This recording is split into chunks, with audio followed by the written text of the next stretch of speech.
इस वीडियो में पहले अपन एक्सरसाइज 4 के क्वेश्चंस 1 से 10 डिस्कस करेंगे। इसको दो पार्ट्स में रिकॉर्ड करेंगे। Okay, so let's start with question number 1। I hope सबने ये अटेम्प्ट कर लिया होगा। अटेम्प्ट नहीं किया तो फिर बाद में अटेम्प्ट करने के बाद सॉल्यूशंस देखें। Okay, question number 1। A body undergoing SHM about the origin has the equation in this format: x equals to 0.2 cos pi t. Find the average velocity between 0 to 0.7 seconds. यहाँ पे omega की value 5 दिखाई दे रही है, right? तो 0.7 seconds में वो कितने फेज से मूव करेगा?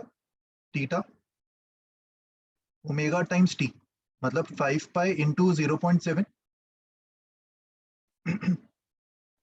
मतलब ओवरऑल 2.5 पाई से मूव कर जाएगा, सॉरी 3.5 पाई से मूव कर जाएगा। देखो 2 पाई से मूव करना मतलब एक ऑसिलेशन हो गया, तो 3.5 पाई से मूव करना, एक ऑसिलेशन में कितना डिस्टेंस ट्रेवल करता है? हमें एवरेज स्पीड निकालना है, मतलब total distance upon total time, ये हमें फाइंड करना होगा। तो एक कंप्लीट साइकिल में टोटल डिस्टेंस कितना ट्रेवल करता है कोई भी एसएचएम परफॉर्म करने वाला पार्टिकल? 4 टाइम्स एम्पलीट्यूड, और टोटल 3.5 पाई। पाई फेज एंगल जब वो ट्रेवल करेगा मतलब एक एक्सट्रीम से दूसरे एक्सट्रीम पे पहुंच गया होगा, तो इसमें उसने ए डिस्टेंस 2a डिस्टेंस ट्रेवल किया होगा, एंड 0.5 पाई इसमें ए डिस्टेंस ट्रेवल किया होगा, right? So total distance travelled is coming out to be 7 times a. तो एवरेज स्पीड क्या हो जाएगा? टोटल डिस्टेंस अपॉन टाइम, तो वैल्यूज डाल दो। ये 10 टाइम्स एम्पलीट्यूड, एम्पलीट्यूड 0.2 दिया हुआ, तो एवरेज स्पीड 2 मीटर्स पर सेकेंड आ जाएगा। Okay, question number 2। Acceleration displacement graph दिया हुआ है और इससे हमें फ्रीक्वेंसी निकालना। तो ग्राफ का जो स्लोप होगा इसको मैं a equals to minus omega square X के फॉर्म में लिख सकता हूँ। Minus omega square is the slope. तो ग्राफ को ऑब्जर्व करके स्लोप कितना दिखाई दे रहा है? माइनस ओमेगा स्क्वायर की जो वैल्यू है वो माइनस बीटा अपॉन अल्फा से मैच हो रहा है। That means omega will be equals to beta upon alpha का अंडर रूट। तो टाइम पीरियड कितना होगा? 2 pi upon omega, and frequency is 1 upon time period, तो इससे फ्रीक्वेंसी भी मिल जाएगा। Question 3। Two identical rods, each of mass m and length l, are rigidly joined and suspended in the vertical plane so as to oscillate freely about an axis normal to the plane of the paper passing through S. ये axis के about oscillations हो रहा होगा, तो इसको भी अपन physical pendulum की तरह ट्रीट कर सकते हैं। Time period for physical pendulum, इसका क्या फॉर्मूला देखा था अपन ने? 2 pi moment of inertia about the hinge point upon mgd। d मतलब distance between the centre of mass and hinge point. तो टाइम पीरियड निकालने के लिए बस हमें ये दो चीजें कैलकुलेट करनी होगी। पूरे सिस्टम का moment of inertia about the hinge point, ऊपर वाले रॉड के तो एच से पास हो रहा है, तो उसका मोमेंट ऑफ इनर्शिया ml²/3 होगा। नीचे वाले रॉड का उसके सेंटर के about ml²/12, and parallel axis theorem से हिंज के अबाउट प्लस ml² हो जाएगा। तो ये हमें net moment of inertia about hinge मिल जाएगा, right? And centre of mass कहाँ पे होगा? नीचे वाला जो रॉड है उसका सेंटर ऑफ मास ये वाले पॉइंट पे, ऊपर वाले रॉड का सेंटर ऑफ मास ये वाले पॉइंट पे। दोनों रॉड्स के मासेस भी सेम, तो पूरे सिस्टम का जो सेंटर ऑफ मास है वो यहाँ पे होगा, राइट? और डिस्टेंस कितना होगा उसका हिंज से? ये वाला डिस्टेंस l/2 प्लस l/4। तो d की वैल्यू अपन 3l/4 लिख सकते। तो मोमेंट ऑफ इनर्शिया और d, इन दोनों को टाइम पीरियड के एक्सप्रेशन में सब्स्टिट्यूट कर दो, उससे तुम्हें टाइम पीरियड मिल जाएगा। Okay, question 4। A force of minus 10x plus 2 x on a particle of mass 0.1 kg, where k is in meters, f is in newtons. If it is released from x equals to minus 2 meters, find the amplitude. So force को mass into acceleration लिख दो, 0.1 into acceleration equals to -10x + 2। इसमें से अगर मैं -2 common ले लूं, अंदर क्या बचेगा?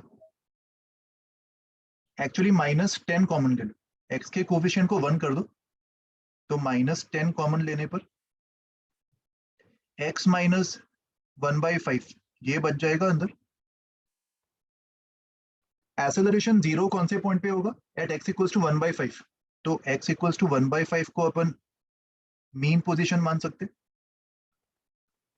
और एसेलरेशन की वैल्यू 0.1 को भी डिवाइड कर दो, तो एसेलरेशन विल बी -100 x - 1/5, और x - 1/5 को किसी और वेरिएबल से रिप्लेस कर दो, capital X, where capital X is the distance from the mean position.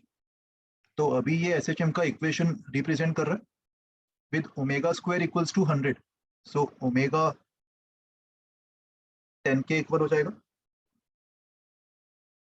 Right? और टाइम पीरियड क्या होगा? 2π/ω, मतलब π/5। अच्छा, अगर एम्पलीट्यूड निकालना है, एम्पलीट्यूड कैसे निकालेंगे? मीन पोजीशन इज 0.2 मीटर्स, ये मीन पोजीशन है, इसको ओरिजिन मान लो, और पार्टिकल को रिलीज कहां से किया हुआ है? -2 मीटर से, तो जहां से भी उसको रिलीज किया होगा वो उसका एक एक्सट्रीम पॉइंट होगा, राइट? वहां पे उसका वेलोसिटी 0 होगा, एंड एम्पलीट्यूड मतलब distance between the extreme and the mean position, तो ये डिस्टेंस कितना आ जाएगा? 2.2 meters, right? So this is the amplitude. और इक्वेशन ऑफ मोशन क्या होगा?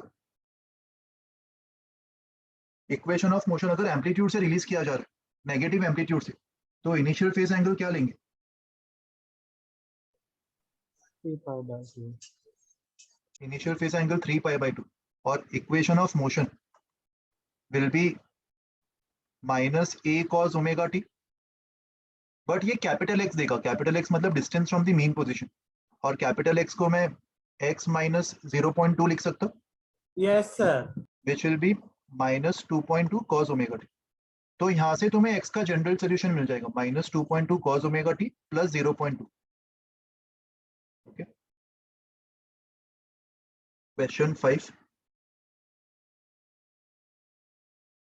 यहाँ पे पोटेंशियल एनर्जी का फंक्शन दिया हुआ है, x² - 4x + 3 of a body of unit mass moving in one dimensional conservative force field.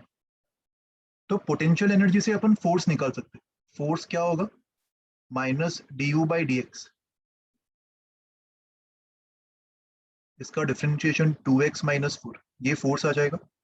Equilibrium position locate करने के लिए इसको 0 के इक्वल कर दो, तो x = 2, 2 ये आएगा। फर्स्ट पार्ट का आंसर आ जाएगा, मीन पोजीशन। और मास भी 1 दिया हुआ है, तो एक्सेलरेशन को भी अपन -2 x - 2 लिख सकते हैं इस फॉर्मेट में। तो यहाँ पे ω² 2 होगा। Show that the oscillation of the body about this equilibrium position is simple harmonic. SHM का इक्वेशन आ रहा है, तो सिंपल हार्मोनिक तो हमने प्रूव कर दिया। Acceleration is proportional to this displacement from the mean position. x - 2 को अपन डिस्प्लेसमेंट फ्रॉम x = 2 मान सकते हैं, and let's call this capital X। ω√2 हो जाएगा, एंड टाइम पीरियड 2π/ω, तो सेकेंड पार्ट का भी आंसर आ गया इससे। Third part,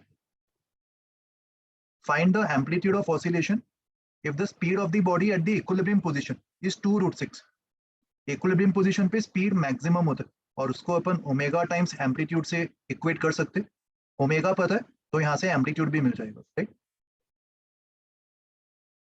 question number 36, sorry question number 6, इसमें देखो आइस आइस वाला कॉन्सेप्ट और वाटर वाला कॉन्सेप्ट के बारे में दिया। आइस और वाटर में क्या फर्क होगा बताओ इन रोटेशन टर्म्स?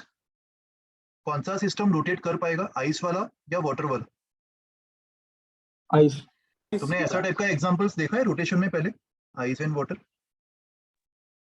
मैं तुम्हें एक सिचुएशन देता हूँ, देखो इसको ऑब्जर्व करो। मान लो फर्स्ट केस में एक हॉलो स्फीयर के अंदर पानी भरा हुआ है,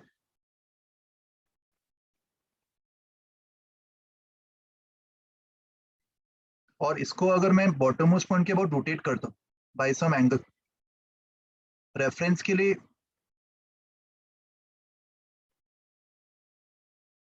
ये मान लो, ओके। तो पानी के केस में जो रोटेशन होगा वो कैसा होगा? अगर मान लो सेंटर ऑफ मास, रोटेशन होने के बाद ये जो लाइन है सेंटर ऑफ मास से नीचे जो ज्वाइन कर, वो अभी थोड़ा सा टिल्टेड हो जाएगा, राइट?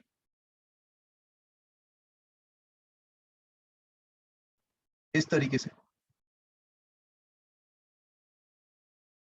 तो रोटेट होने के बाद जो पोजीशन होगा सेंटर ऑफ मास का, वो यहाँ पे कहीं तो आ जाएगा। ओरिजिनल पोजीशन ये था, नया पोजीशन ये होगा सी डैश। और पॉइंट वन भी कैसे मूव करेगा? जिस तरीके से सेंटर ऑफ मास ये वाला डिस्टेंस मूव कर रहा है, पॉइंट वन भी यहाँ से यहाँ आ जाएगा। तो तुम ऑब्जर्व कर पा रहे हो यहाँ पे पॉइंट वन का जो मोशन है वो रोटेशनल है कि ट्रांसलेशनल है? जस्ट लाइक सेंटर ऑफ मास। अगर Translation. प्योर रोटेशनल होता तो पॉइंट वन यहाँ पे आता, बट फ्लूइड्स के केस में, आइडियल फ्लूइड्स के केस में देयर इज नो विस्कोसिटी, और अगर कोई विस्कोसिटी नहीं है तो रोटेट करवाने के लिए कोई टॉर्क भी नहीं होगा। दैट मीन्स पानी के जितने भी पार्टिकल्स है वो सिर्फ ट्रांसलेशनल मोशन परफॉर्म कर रहे होंगे, राइट? ये वाला एग्जांपल तुम लोग रिकलेक्ट कर पा रहे हो? रोटेशन में काफी बार देखा होगा, किसी स्पीयर या फिर सिलेंडर के ऊपर एक प्लैंक रखा हुआ है इस तरीके से, देखा है ऐसा एग्जांपल? Yes sir. तो यहाँ पे भी अगर मैं इस स्पीयर को रोटेट करवाऊं, प्लैंक किस तरफ मूव करेगा? प्लैंक के जो सारे पॉइंट्स है, पॉइंट्स 1 2 3, ये सारे पॉइंट्स कैसा मोशन परफॉर्म करेंगे, रोटेशनल या ट्रांसलेशनल? Translation. ये सारे Translation. पॉइंट्स राइट की तरफ ही मूव करेंगे ना। अगर रोटेशनल होता, प्योर रोटेशन होता अगर बॉटम मोस्ट पॉइंट के अबाउट, तो पॉइंट वन का जो डिस्प्लेसमेंट है वो ऐसा होना चाहिए था इन केस ऑफ रोटेशन। ये डिफरेंस देख पा रहे हो रोटेशन और ट्रांसलेशन? बट एक्चुअल में पॉइंट वन राइट में जा रहा है, ट्रांसलेशनल मोशन परफॉर्म कर रहा है। तो ऐसे सिचुएशन में अपन प्लैंक को एक पॉइंट मास की तरह मान लेते थे स्पीयर के टॉप पे, यस और नो? क्योंकि सारे ही point same translational motion perform कर रहे हैं, तो पूरे के पूरे प्लैंक को अपन उसके सेंटर ऑफ मास पे कॉन्सेंट्रेटेड मान सकते हैं। तो सेम कॉन्सेप्ट यहाँ पे लगाएंगे। फर्स्ट केस में जब सिलेंडर के अंदर, यहाँ पे सिलेंडर की बात हो रही, तो ऑब्वियसली सिलेंडर हॉलो होगा, और हॉलो सिलेंडर के अंदर पानी भरा हुआ है फर्स्ट केस में। तो इस केस में जब मैं ऑसिलेशंस देखूंगा, यहाँ पे भी अपन शॉर्टकट तरीका अप्लाई करेंगे। बॉटम मोस्ट पॉइंट के अबाउट मैं एंगुलर एसेशन मान लूंगा। मान लो मैंने इसको स्मॉल एंगल थीटा से डिस्प्लेस कर दिया, तो इसका जो सेंटर ऑफ मास है वो कितने अमाउंट से आगे जाएगा? Theta times r. तो स्प्रिंग के अंदर भी थीटा टाइम्स आर का एक्सटेंशन आ जाएगा, and distorting spring force will be k theta times r. और रिस्टोरिंग टॉर्क कितना होगा? K theta times r into r. और रिस्टोरिंग टॉर्क को आई अल्फा के इक्वल करेंगे। बट मोमेंट ऑफ इनर्शिया कैसे निकालेंगे? याद करके बताओ मुझे, इस वाले सिचुएशन में अगर ये m1 मास का स्पीयर होता और m2 मास का रॉड होता, तो रॉड का मोमेंट ऑफ इनर्शिया तुम लोग क्या लेते थे? पैरेलल एक्सिस थ्योरम से निकालते थे या इसको पॉइंट मास की तरह ट्रीट करके लेते थे? बॉटम मोस्ट पॉइंट के अबाउट पॉइंट मास की तरह मानते थे, राइट? क्योंकि वो रोटेट नहीं कर रहा।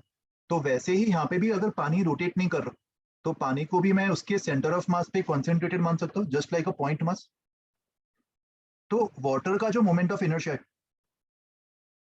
About the bottom most point, वो सिंपली mr² हो जाएगा। और हॉलो सिलेंडर का कितना होगा? हॉलो सिलेंडर का अपने सेंटर ऑफ मास के अबाउट mr² होगा, एंड पैरेलल एक्सिस थ्योरम से प्लस mr² टाइम्स अल्फा। ये सिचुएशन आ जाएगी। इसको सिंप्लीफाई करके तुम alpha in terms of theta निकाल लोगे, और ये कांस्टेंट टर्म तुम्हारा ओमेगा स्क्वायर बन जाएगा, और उससे तुम्हें टाइम पीरियड भी मिल जाएगा। समझा? ये पहला एग्जांपल, पहला केस। ये फर्स्ट केस है जब सिलेंडर के अंदर पानी भरा हुआ है। सेकेंड केस में मुझे बताओ क्या चेंज आएगा जब पानी फ्रीज होके आइस बन जाएगा? तो इक्वेशन ऑलमोस्ट सेम रहेगा। What is the only change? Solid. क्या यहाँ पे मैं पानी को mr² मान पाऊंगा पॉइंट मास की तरफ? नहीं, यहाँ पे अपन पानी को एक सॉलिड स्फीयर की तरह मानेंगे। Very good. And solid sphere का मोमेंट ऑफ इनर्शिया क्या होता है? 2/5 mr²। Cylinder ना. सॉरी, सॉलिड सिलेंडर होगा, सॉरी नॉट स्फीयर। तो उसका moment of inertia mr² by 2 होगा, राइट? एंड बाकी सब कुछ सेम रहेगा। तो इसको सॉल्व करने पर तुम्हें अलग आंसर मिल जाएगा सेकेंड पार्ट के लिए। ये कॉन्सेप्ट समझ में आया सबको?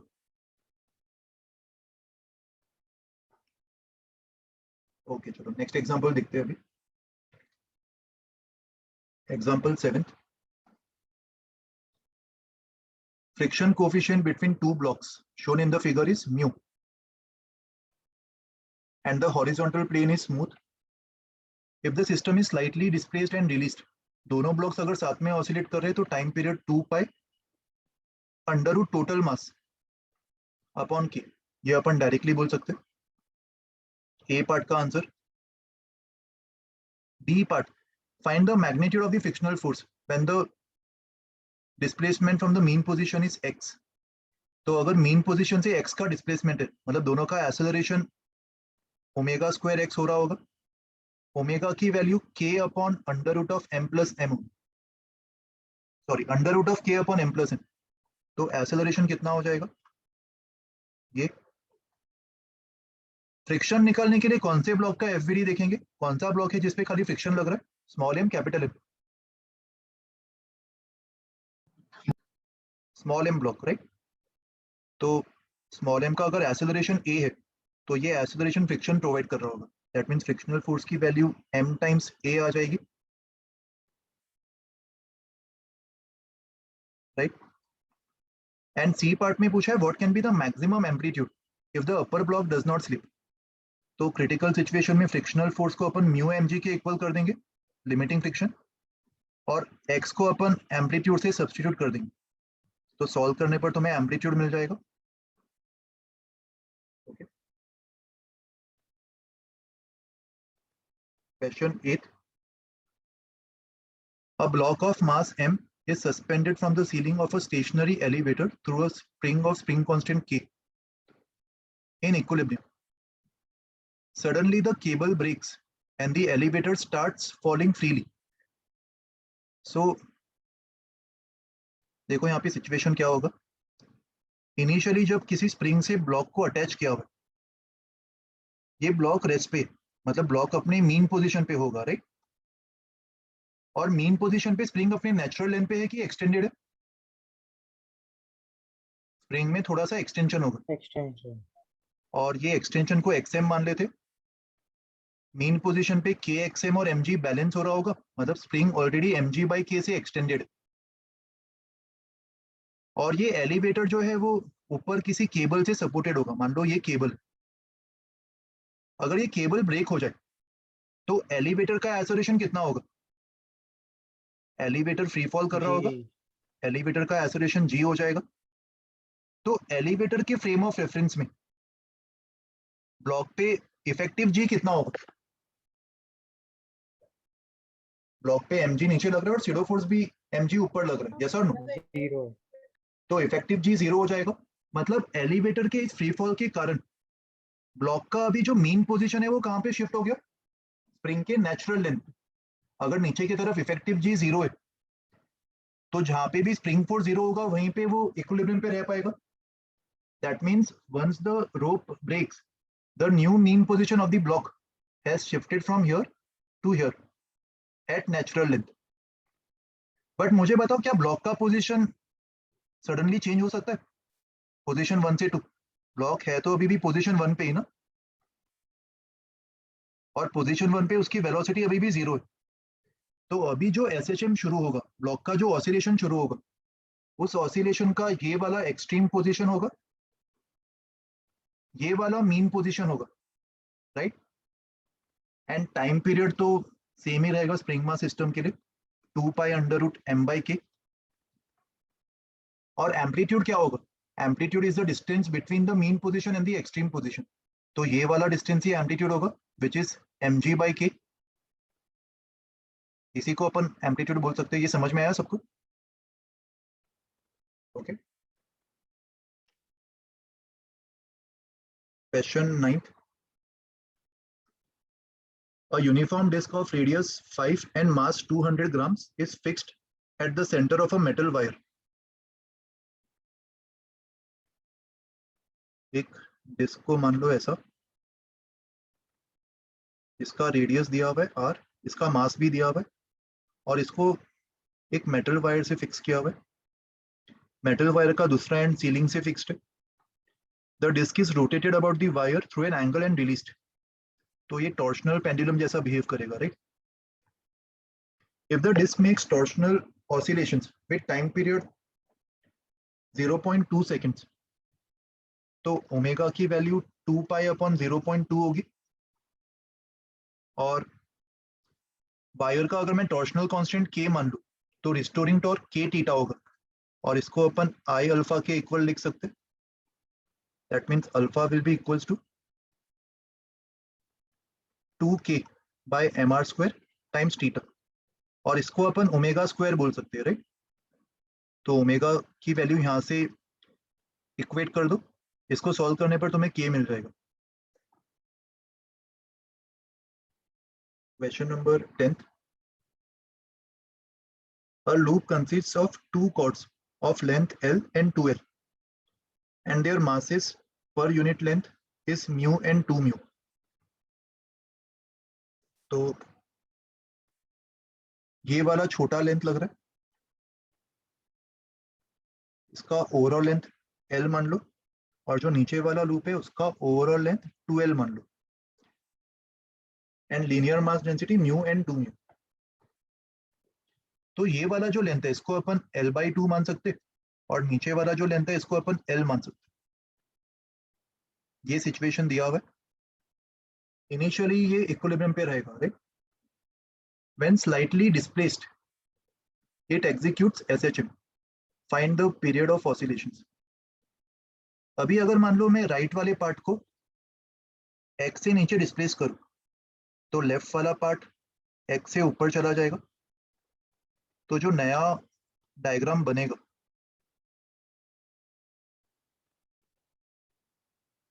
उसमें वायर्स का पोजीशनिंग रिप्रेजेंट कर देते। ये रेफरेंस लाइन को लेते हुए ग्रीन वाला जो पार्ट है वो नीचे x से ज्यादा चला गया, और ब्लू वाला जो पार्ट है वो इस रेफरेंस लाइन के ऊपर x से ज्यादा होगा, राइट? सो जो अनबैलेंस्ड फोर्स लग रहा होगा, ऊपर के दोनों साइड पे ग्रीन पार्ट्स बैलेंस्ड है और इसके नीचे के दोनों साइड ब्लू पार्ट्स बैलेंस्ड है, तो ये वाला जो रीजन है यहाँ पे अनबैलेंस्ड सिचुएशन है, राइट? किसका मास ज्यादा होगा, ब्लू वाले पार्ट का या ग्रीन वाले पार्ट का? ब्लू। ब्लू वाले पार्ट का। और ये जो ओवरऑल लेंथ है ये 2x होगा, क्योंकि यहाँ पे x से नीचे आया था और ये x से ऊपर गया था। So this entire length is 2x। So blue वाले पार्ट का जो मास होगा that will be 2x into 2 mu. खाली इसी का अपन कंसिडर कर रहे हैं, ये वाले रीजन। सो 2x इंटू 2 म्यू नीचे लग रहा है इसका वेट, और ग्रीन वाले का 2x इंटू म्यू नीचे लग रहा है, तो ये वाला वेट ज्यादा है। तो रिस्टोरिंग फोर्स किसको बोलेंगे, इंटू जी भी आ जाएगा, sorry. Restoring force will B, ये 4x म्यू जी हो जाएगा, तो 4x mu G minus 2x mu जी। ये फोर्स इसको वापस इस तरीके से पुश कर रहा होगा, रिस्टोर करने की कोशिश कर रहा होगा। So restoring force is 2x mu g. और रिस्टोरिंग फोर्स को किससे इक्वेट करेंगे, टोटल मास या फिर खाली रेड वाले सर्कल के अंदर का मास? कौन सा मास टाइम्स एक्सेलरेशन होगा बताओ? रेड वाले का। क्या खाली रेड वाला पार्ट मूव करेगा? मूव तो पूरा का पूरा मास करेगा ना यार, कंटिन्यूटी है। यस। तो यहाँ पे टोटल मास आना चाहिए, total mass into acceleration. And total mass क्या लेंगे अपन, mu times L plus 2 mu times 2l। तो ये टोटल मास को यहाँ पे सब्स्टिट्यूट कर दो, उससे तुम्हें acceleration in terms of x आ जाएगा विच इज ओमेगा स्क्वायर, और टाइम पीरियड मिल जाएगा, राइट? ओके।